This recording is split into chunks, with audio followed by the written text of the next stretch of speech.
അസ്സലാമു അലൈക്കും വറഹ്മത്തുള്ളാഹി വബറകാതുഹു. ബഹുമാന്യരായ സഹോദരങ്ങളെ, സുഹൃത്തുക്കളെ, തിലാവത്തിന്റെ സുജൂദിന് ഒളു വേണോ എന്ന് പലപ്പോഴും പല ആളുകളും ചോദിക്കാറുണ്ട്. നാം മനസ്സിലാക്കേണ്ടത്, ഖുർആൻ ഓതുമ്പോൾ ഒളുവെടുക്കൽ നല്ലതാണ്, ഒളുവെടുത്ത് ഖുർആൻ ഓതൽ നല്ലതാണ്, സംശയമില്ലാത്ത വിഷയമാണ്. എന്നാൽ ഒളുവെടുത്തില്ല എന്ന് വെച്ചിട്ടോ അല്ലെങ്കിൽ ഒളുവെടുക്കാതെ ഖുർആൻ ഓതി എന്ന് വെച്ചിട്ടോ ഹറാമും അതേപോലെ വെറുക്കപ്പെട്ട കാര്യമൊന്നുമല്ല.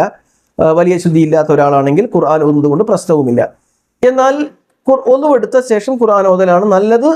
ഒരു ആദാബിൽപ്പെട്ട ഒരു മര്യാദയുടെ ഭാഗം എന്നാണ് നമുക്ക് മനസ്സിലാക്കാൻ കഴിയുക. എന്നാൽ എൻ്റെ സഹോദരങ്ങളെ, ഒരാൾ ഒളുവെടുക്കാതെ ഖുർആൻ ഓതി തിലാവത്തിന്റെ സുജൂദ് വന്നു, എന്ത് ചെയ്യണം? തിലാവത്തിന്റെ സുജൂദിന് ഒളു വേണോ? ഇവിടെയാണ് ഇമാം ബുഖാരി റഹ്മത്തുള്ളാഹി അലൈഹി ഉദ്ധരിക്കുന്ന ഒരു അസർ കാണാൻ കഴിയുന്നത്.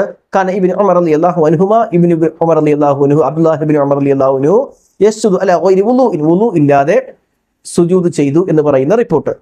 അപ്പൊ ഉളു ഇല്ലാതെ സുജൂദ് ചെയ്തു എന്ന് പറഞ്ഞാൽ തിലാവത്തിന്റെ സുജൂദിന് ഉളു വേണ്ട എന്നുള്ള ചർച്ചയിൽ തെളിവ് പിടിക്കുന്ന ഹദീസ് എന്ന അസർ ഇതാണ്. ഇനി ഇതിനെ ഉപോത്ബലകമായി ഉദ്ധരിക്കുന്ന ഇമാം ബുഖാരിയുടെ മറ്റൊരു റിപ്പോർട്ടാണ് അബ്ദുല്ലാ റളിയല്ലാഹു അൻഹു റിപ്പോർട്ട് ചെയ്യുന്ന ഹദീസിൽ കാണാം, അന്ന നബി സ്വല്ലല്ലാഹു അലൈഹി വസല്ലം ഖറഅ സൂറത്തുൻ നജ്ം, പ്രവാചകൻ നജ്ം സൂറത്ത് ഓതി, ഫസജദ ബിഹാ മാ ബഖിയ അഹദു മിനൽ ഖൗമി ഇല്ലാ സജദ, അവിടെയുള്ള എല്ലാവരും സുജൂദ് ചെയ്തു. അപ്പൊ ഈ ഹദീസ് വെച്ചിട്ട് ചോദിക്കുന്ന ചോദ്യം ഇതാണ്: എല്ലാവരും സുജൂദ് ചെയ്തു, എന്നാൽ നമസ്കാരത്തിലും അല്ല, ഇവർക്കൊക്കെ ഒളു ഉണ്ടായിരുന്നില്ല എന്നാണ്. ഇവർക്ക് എല്ലാവർക്കും ഒളു ഉണ്ടായിരുന്നില്ല, ഒളു ഇല്ലാത്തവരുണ്ടായിരുന്നു, അവരും സുജൂദ് ചെയ്തു, അവരെ പ്രവാചകൻ എതിർത്തില്ല എന്നാണ് ഈ ഹദീസിനെ വ്യാഖ്യാനിച്ച് പണ്ഡിതന്മാർ പറയുന്നത്.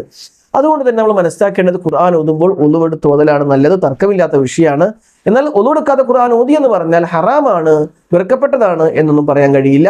വലിയ ശുദ്ധിക്കാരനല്ല, ചെറിയ ശുദ്ധിക്കാരനാണെങ്കിൽ അവന് ഒളു ഇല്ലാതെ ഖുർആൻ ഓതിയാൽ തെറ്റല്ല. എന്നാൽ വലിയ ശുദ്ധിക്കാരൻ കുളിച്ച് ശുദ്ധിയായ ശേഷമാണ് ഖുർആൻ ഓതേണ്ടത്, തർക്കമില്ലാത്ത വിഷയമാണ്.